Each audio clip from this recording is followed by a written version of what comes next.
The wind carried more than dust that evening. It carried omen, scent, memory, and the slow turn of something long dormant. Ada Mae Dalton stood in her garden with her palms sunk deep in the soil, where the thyme grew wild beside the fence, and bees whispered along the stems like prayer. The air was dry, not harsh, but worn thin by August.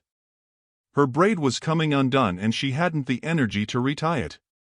She was used to silence, but today, the hush felt heavier, as if the land itself was bracing. From the rise above her homestead, two riders appeared, massive and motionless as statues at first.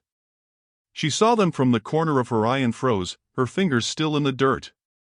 They didn't shout or wave, just stood tall on horses that looked carved from dark stone. The sun behind them stretched their shadows over the dust trail, and for a long breath, Ada thought they were part of a dream, the kind that made you wake up aching. She rose slowly, brushing her palms against her apron. Her rifle leaned by the door, but she didn't go for it. Not yet. They rode down with the unhurried grace of men who weren't asking, they were telling. One was broader than any man she'd seen, with shoulders like canyon walls and a stillness that unnerved. The other was younger, leaner, with sharp features and eyes that caught everything like a hawk watching the wheat sway. She stepped onto the porch before they could reach the fence. Her voice, when it came, was quiet, steady, and lined with the tired edge of a woman long and used to company. "This land ain't for sale." The broad one didn't speak. He stopped his horse and nodded, once. The younger one touched the brim of his hatless head and answered, "We ain't buyin'. Just need water and a place for the horses to rest. Won't stay long." She hesitated. Her boots felt nailed to the floorboards. She looked behind her as if someone else might answer, but there was no one. Just the hum of bees, the cluck of hens, the sagging bones of the house she'd kept alone for 6 years. "There's the trough," she finally said. "Shade under the willow." They dismounted as if honoring a rite. No dust kicked up, no stomping. Even the horses seemed polite. Ada narrowed her eyes as the big one untied his canteen and led his mount gently to the water. The younger man gave her a half-smile, almost amused, and followed. She didn't ask names. Didn't offer food. But something in the way the giant Apache paused before stepping onto the porch, removing his boots, dusting them off, then leaving them by the stairs, made her chest flutter in a way she didn't like. It wasn't fear. It wasn't shame. It was unfamiliar. Inside, she set the kettle to boil just out of habit. She caught herself halfway through measuring tea and poured it back. No. These men weren't hers to feed or welcome. They'd take their water and go. But they didn't. Evening settled soft across the valley. The younger one, restless, curious, walked her fence line, inspecting the slats, nodding now and then. The big one sat beneath the tree like a boulder, unmoving. Watching nothing. Or maybe everything. Ada gathered eggs, humming to herself. Her hens scattered around her skirt, and she noticed, absurdly, that she was wearing her clean apron. She hadn't meant to. It just happened. As she returned to the porch, a voice startled her. "You keep bees." The deep voice belonged to the broad man. His English was shaped by silence, simple, almost slow, but certain. She blinked, nodded once. "They mind their business if you mind yours." He looked toward the hives. "They listen when you sing." Ada's heart skipped. She hadn't realized she'd been humming. It was a tune her mother once sang while kneading bread, one Ada now kept like a secret. The younger one, now crouched by the coop, grinned. "That gate's about to snap. I could mend it if you like." "Done plenty." She folded her arms. "You two always ask this politely when showing up uninvited?" He laughed, genuinely. "Would it work better if we didn't?"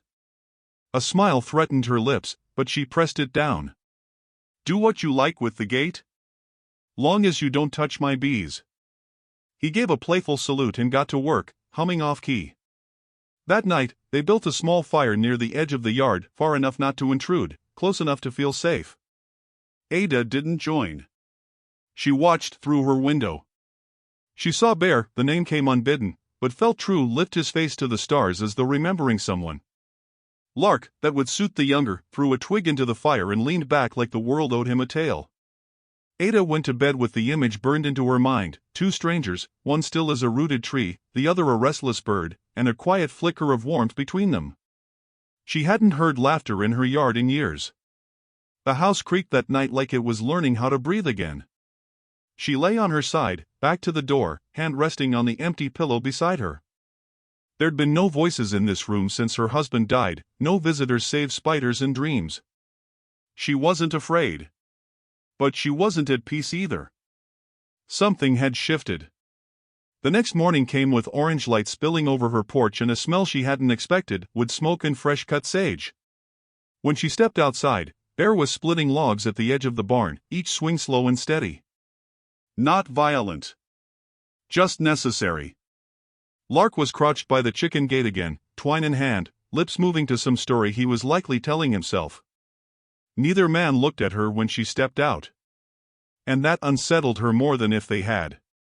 She cleared her throat. You two always plan to linger like moss, or you moving on soon?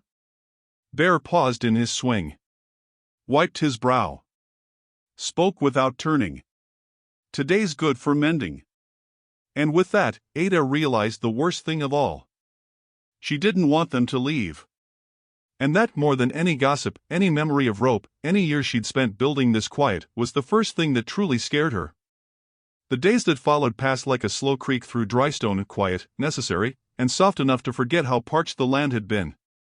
Ada Mae Dalton found herself waking earlier than usual, listening for the rhythm of boots on dirt, or the groan of the coop door. She told herself it was caution. But caution didn't explain why she braided her hair tighter, or why she laid out the blue cotton dress she hadn't touched since the county fair 4 years ago. Bear never spoke unless he had to. He didn't ask questions, didn't offer opinions. He simply moved, with deliberation, with respect, and with a strange grace that made Ada feel like every inch of her land had been waiting for someone to walk on it that way. He chopped wood with the same reverence some men reserved for prayer. When the axe split a knot, he would pause, run his fingers over the grain, and move on like a man reading scripture. Lark, on the other hand, filled the air like sun fills cracks in a cabin wall, talkative, teasing, yet never unkind. He whistled while hammering the loose planks on her chicken pen, sang off-key while scrubbing out her rain barrel, and told stories no one asked for. Sometimes Ada laughed, despite herself. Other times she shut the door just to breathe. Still, something in the stillness between them all began to settle. Like dust finding its place after a long ride. She would pass Bear by the porch and he would nod, once, as though acknowledging not her presence, but her endurance. Lark brought her 3 eggs one morning in a tin cup. The fattest hens always like me best, he said with a grin. She arched an eyebrow. That so? Can't blame them, he shrugged. I speak hen. Ada didn't trust them, not yet. But she found herself missing them during their rides to the creek or their long walks toward the hills. She noticed the way Bear scanned the horizon, how his eyes narrowed before storms, how he seemed to understand the land without needing to name it. She noticed, too, how Lark always stood between her and the road, like a sentry pretending he wasn't one. The town, however, noticed more than just their presence. It began with a basket returned without a coin. Ada had sent preserves to the store by way of Silas Boone, the boy who visited twice a month. When the basket returned, her jars were still inside, unopened. A note was folded neatly, "Find other trade." She stared at it for a long time. Then threw it in the stove without a word. Later that week, she rode to town for feed. No one met her eyes. Belle Cafferty stood near the mercantile, arms crossed, her voice a little too loud when she said, "Some folks invite danger like they invite dust. Can't be surprised when it chokes the house." Ada didn't reply. She bought what she needed, paid in coin, and rode home slow, letting the weight settle. That evening, she found Bear sitting on the porch, sharpening his knife. She didn't speak. She just stood beside him, both of them watching the red strip of sky disappear behind the oaks. "You stay too long," she finally said, her voice low. "They'll start using my name again." He didn't look at her. Didn't flinch. Let them. It wasn't a defense. It was just fact. She sank onto the steps beside him. Her knees cracked like old hinges. "My husband died with rope around his neck," she said. "They said I helped him steal a horse. Truth is, I didn't help. I just didn't know what he was. Thought loving him meant standing beside him, even when the rope came." Bear let the knife rest in his palm. "You still stand." She turned her face toward the darkening field. "Not for long, I think." He didn't touch her. Didn't reach. But something passed between them then, an acknowledgement not of pain, but of having survived it without audience. The next morning, Lark knocked on her door, holding a wooden spoon. "Need a second taster," he said. "I tried making coffee, but it tastes like wagon grease." She blinked, then wordlessly let him in. He grinned as if he lived there. She poured real coffee into 2 tin mugs. He took a sip and shivered. "Mercy. That's actual coffee." She watched him drink, then asked, "Why are you two really here?" Lark tilted his head, thoughtful. "We were headed south." Then his horse turned. Bear doesn't go where he's not meant to. Ada considered that. "And you?" "I go where there's music or trouble." "You've got both." She rolled her eyes, but her lips curved, barely. After Lark left to check the coop, she returned to the porch and saw Bear had carved something into a strip of bark. She leaned closer. It was a symbol, not in English. The curve of it felt like wind through branches. "What's it say?" He looked up. "Ada." Her throat caught. "It's pretty." "It means survivor," he said after a pause. "It's what we call those who don't bow. Not even to storms." She held the bark in her palm. It was smooth, warm from the sun. Somehow, it felt heavier than anything she'd carried in years. Later that week, Silas came again, nervous, shifting from boot to boot. He handed her a sack of seeds. "Mama said not to come. They're talkin'. Sayin' you've taken in, well." Ada stood straighter. "Sayin' I've taken in men who show respect? Who work harder than the ones who shun me?" Silas flushed. "Didn't mean no harm." She softened. "I know, Silas. Tell your mother her jars are clean and she can keep them." He hesitated. "Are they staying?" "I don't know," she said truthfully. "But I'm not sending them away." After he left, she saw Bear standing in the barn's open door, arms crossed. He hadn't interrupted. But she knew he'd heard. That night, the three of them sat around a fire again. No words passed for a long while. Lark plucked a melody from a small flute he carried. Ada hummed under her breath. Bear stirred the coals. Ada looked at their shadows cast on the barn wall, how they leaned into one another, how nothing about it looked strange anymore. She asked, voice like ash and wind, "What do you see when you look at me?" Bear didn't blink. A house with a locked door, but light through the window. Lark grinned into his cup. "I see someone who needs more than chickens and bees." She didn't smile.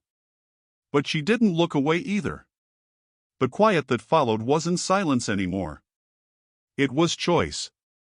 It was presence. It was the space between strangers slowly becoming something else. And that, whatever name it might grow into, was the most dangerous thing of all.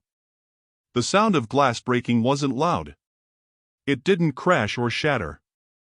It cracked, a soft, sudden surrender, like something giving up quietly after holding on too long. Ada had dropped the jar by accident. Her hands, damp from rinsing herbs, had slipped. The honey spilled across the floor in thick amber threads, catching the light as it moved like sorrow too slow to stop. She didn't curse. Didn't rush to clean it. She just stood there, hands still open, watching the ruin of her own work. It wasn't about the honey. It was never about the honey. The house, though still, held breath like a mourner. Outside, she heard the wind move through the wheat and the faint cluck of a hen searching for a reason to complain. Inside, her chest tightened with something sharp and familiar. Not grief. Not rage. Just that hollow, echoing ache of a woman who'd gone too long without someone noticing she was tired. She sank to her knees, not quickly, not dramatically, just slowly, like surrender. The wooden floor pressed into her bones. She reached to gather the broken pieces, fingers trembling, not from fear, but from a sadness so old it had learned to disguise itself as calm. A shadow passed the doorway, and then a silence fell deeper than before. She didn't look up. Bear didn't knock. He didn't clear his throat or ask permission. He crouched beside her, a mountain folded down to her level, and took her hand without a word. She started to pull away, but he held gently, not hard, not tight, just enough. Enough to be noticed. Tiny cuts lined her fingers, some already blooming red.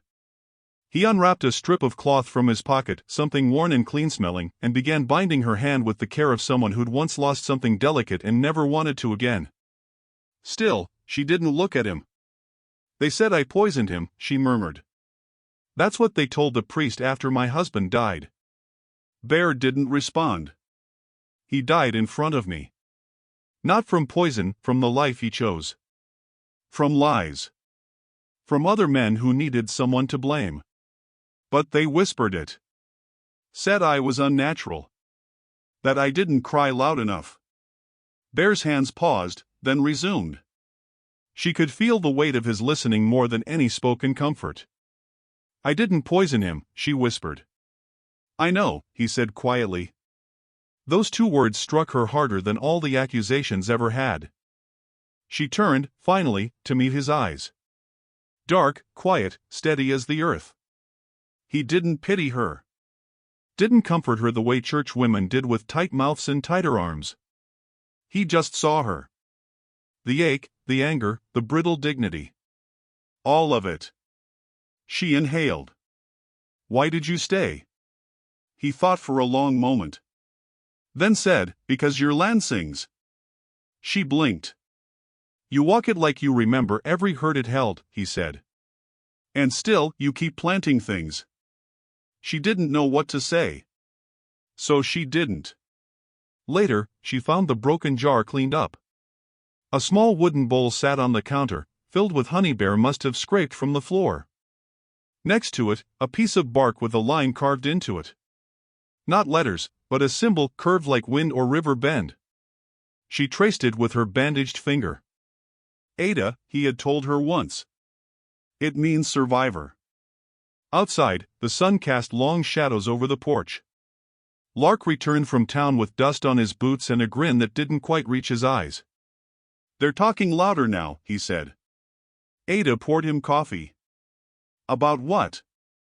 He raised an eyebrow. "You. Him. Me. Chickens. Mostly, how strange it all looks from the outside." "Does it look strange to you?" she asked. Lark leaned back. "No stranger than a man talking to bees and a woman trusting ghosts." She smiled, just faintly. He went quiet, then added, "Belle Cafferty said if Bear's still here by week's end, she's going to write the marshal. Said you're turning your home into a fort for heathens." Ada's grip on the kettle tightened. "I'm not turning it into anything." It was quiet. "It was mine. Now it's alive," he said. "That's what scares them." She turned to him. "And you? Are you scared?" He gave her a long look. "Of Bear?" "A little." "Of you?" "Terrified." They laughed. It was quick, honest, and disappeared like mist, but it stayed in her chest longer than she expected. The next evening, Ada brought out dinner, a stew thick with potatoes and wild herbs. She set it on the porch without invitation. Lark made some remark about being spoiled. Bear didn't speak. He bowed his head once and ate in silence. They didn't sit around a fire that night. Instead, they watched the horizon, each wrapped in their own thoughts. The stars came out slow, blinking through the dusk. Ada broke the quiet. "Do you think folks ever change?" Lark answered first. "People don't change.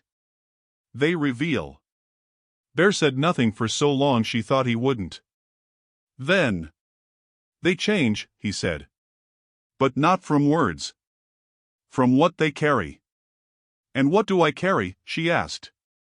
He looked at her. Shame that's not yours. And hope you won't name. The wind stirred the wheat. The porch creaked under their weight. She wanted to tell him everything. That she once sang in the church before they turned their backs. That she still wrote letters to no one. That some nights she lit 2 candles, one for her husband, and one for who she might have been if he hadn't ruined her name. But she didn't. Instead, she stood, gathered the empty bowls, and whispered, "Good night."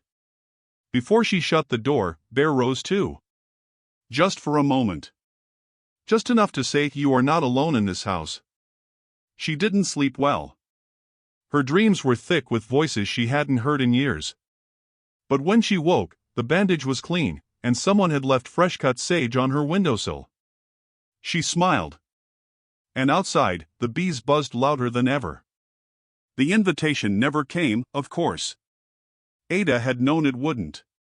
The harvest dance was for respectable folk, women who still wore ribbons in their hair and men who nodded to pastors with clear consciences. It wasn't meant for the quiet widow with dust on her hem and Apache men living on her land. But even knowing that, she still took the blue dress from the back of the chest. Still held it against the light to check for moth holes.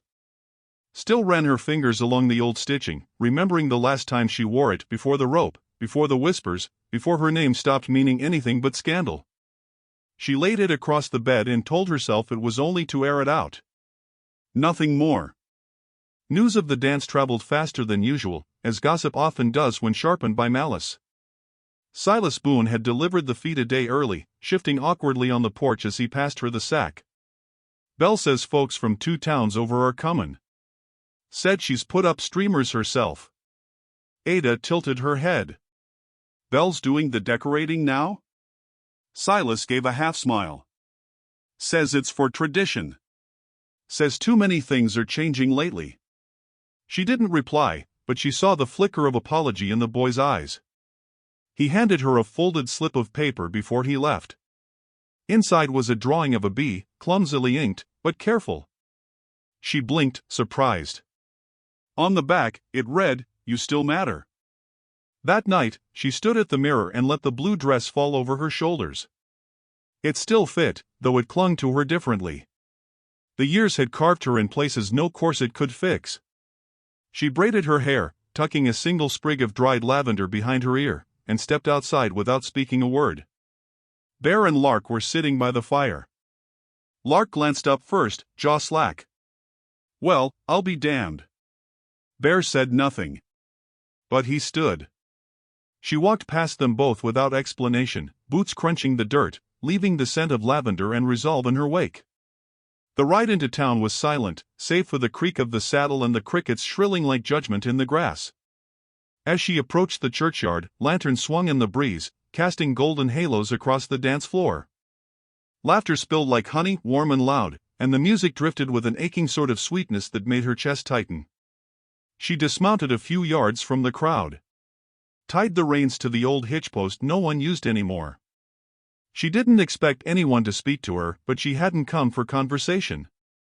She came because there was a part of her still standing in the center of some memory, barefoot in a summer field, believing that belonging was something she might one day earn back. Heads turned when she crossed into the lantern light. Not one hand reached out to greet her. Belle Cafferty was the first to speak, voice slick as oil. "Well now." Ada May in blue. "Didn't think she'd be brave enough to show, what with her, guest still about." Ada didn't stop walking. She didn't glance sideways or slow her step. But the words clung like burrs. "She always did like attention," Belle added. Even when her man was dangling for theft, she wore lace to the hearing. The laughter that followed was small but sharp. And Ada nearly turned. But then the horses arrived. 2 of them. One black, one chestnut. The men dismounted without a word. The crowd went still, as if someone had doused the fire. Bear stood taller than anyone there. He wasn't dressed for dancing, he wore what he always did, earth tones, leather, quiet power. But there was a red band tied to his arm now. Lark, beside him, flashed a grin to a passing girl who immediately looked away. Ada's eyes locked with Bear's across the open space. And then, he nodded. Just once. She didn't know if it was a challenge or an offer. But her feet moved before she could think. They didn't meet in the center. They circled it, slowly, deliberately. A waltz of silence. Townsfolk parted, unsure whether to intervene or simply watch. The music faltered, then returned. But they didn't dance to it. They walked, her in her blue dress, him beside her like a sentry walking a widow back into her name. Someone whispered, "It's disgraceful." Another murmured, "She's not hiding anymore." Ada heard every word. And she let them stay behind her. Halfway around the square, she stopped. Bear stopped too. "Why did you come?" she asked, not turning. His voice was low. "Because you did." She closed her eyes. "They'll make it worse now." "Maybe." "You don't care?" He waited a beat. "I've survived worse." She exhaled slowly. "Me too." A young girl approached from the crowd, barely 16, freckled, trembling. She held out a cup of cider with both hands and said nothing. Ada took it. Not for the drink, but for what it meant. Behind her, Belle hissed, "Shameless." And Bear turned, slowly, to look straight at her. Not cruelly. Not angrily. Just as a man tired of watching women be made small. "She's braver than any man I've met," he said. "You'd do well to remember that." The girl with the cider nodded once before slipping back into the crowd. That night, Ada rode home beneath a sky swollen with stars. Bear and Lark rode ahead, giving her space. The wind pulled at the hem of her dress, and for the first time in years, she let it. She dismounted by the porch and saw the lantern still burning. She sat on the steps, the cider cup still warm in her hand, and whispered into the dark, "I remembered who I was tonight." Behind her, Bear approached. He didn't sit. But he placed something beside her before walking away, a flat stone, smooth as glass, with a single mark carved across it. She traced the line with her thumb. Survivor. The dance hadn't wanted her. The town hadn't welcomed her. But somewhere between the lantern light and the silence, Ada Mae Dalton had stopped apologizing for taking up space. They came just after noon, the three of them, reeking of sour whiskey and sweat, astride horses that kicked up the kind of dust that settles on a man's soul if he lets it. Ada saw them from the porch, squinting into the heat as the horizon bent like a mirage. She knew the kind. Ranch hands with nothing left to tend but their own bitterness, men who saw a woman alone and mistook her silence for weakness. Lark had gone to the hills early, said something about a wild plum patch he meant to find. Bear had stayed behind, tending to the fence where the wind had pried loose another slat. She'd offered him water. He'd nodded once, then gone back to hammering without a word.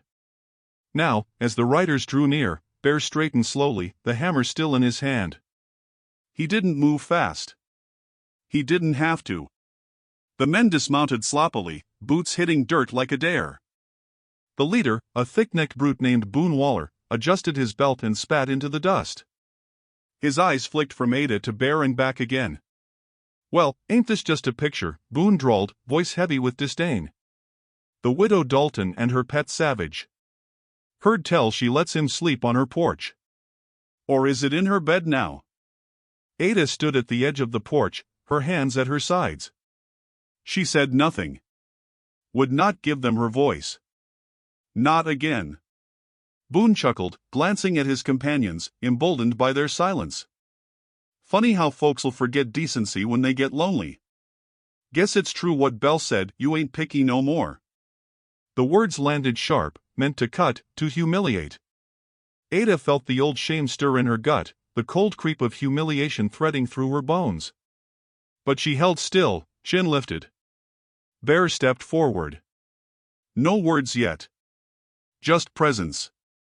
His shadow stretched long across the yard. Boone looked up at him, blinked once, and laughed. "You gonna grunt at me, boy? Or just stare until I apologize?" Bear's voice, when it came, was low and unhurried. You came here for noise, he said. You've made it. Boone snorted. You threatening me? Bear's eyes didn't waver. No. I'm asking if you're done. There was something terrifying about his stillness, about a man so capable of violence choosing not to draw a line until it mattered. Boone's smirk faltered.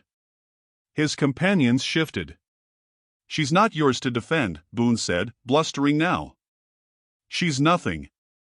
She's more woman than you are man, Bear said, not cold, not cruel, just true.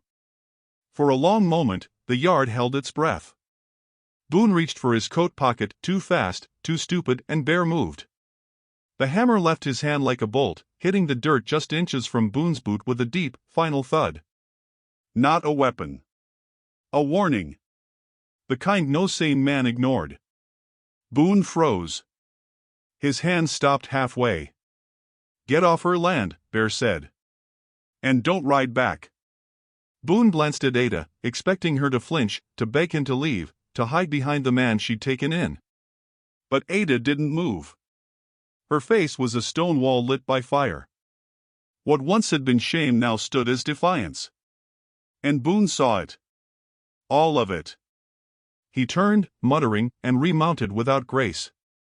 The others followed. No one looked back. When the dust cleared, Bear turned to Ada. You all right? She nodded. But her hands trembled. He stepped forward, not too close. You stood taller than they did. Ada's breath shook. I've been standing alone a long time. Not today, he said. That night, Lark returned, his sack of plums forgotten as soon as he heard the story. Wish I'd been here, he muttered. Would have thrown my shoe at M. Ada smiled. Bear handled it. Lark looked between them. He usually does. They ate supper together under the sky. No fire. Just stars and the sound of the wind weaving through the stalks of wheat. After Lark had gone inside, Ada sat with Bear on the porch. The night wrapped around them like an old blanket. I was scared, she admitted.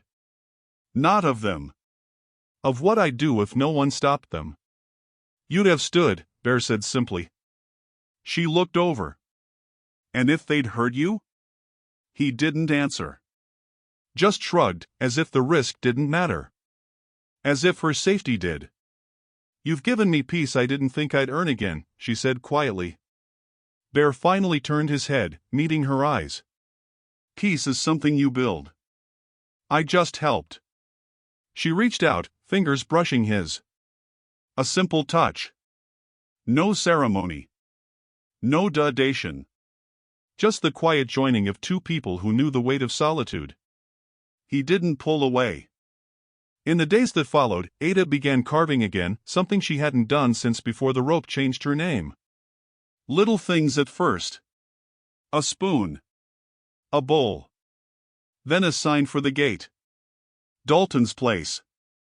All are welcome who mean no harm. She hung it with Bear's help, the two of them working in silence as the sun dipped behind the hills.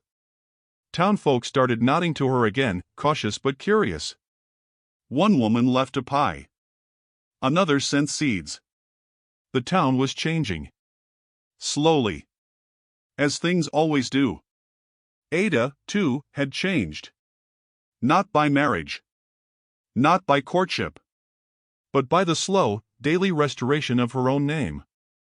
The last line of the story didn't need to be written in ink. It lived in the way Bear leaned close one morning and offered her the last slice of cornbread. In how she accepted without words, brushing his hand with her own as the bees buzzed gently nearby. Some love stories aren't told with kisses.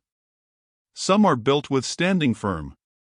Some are shaped in silence, hammered like fences, bound like wounds, shared like water. And when the wind moves across Dalton's place now, it doesn't carry gossip. It carries peace. It carries presence. And the sound it makes, drifting through the wheat, is the sound of a woman who was once mocked and the man who stood when others didn't.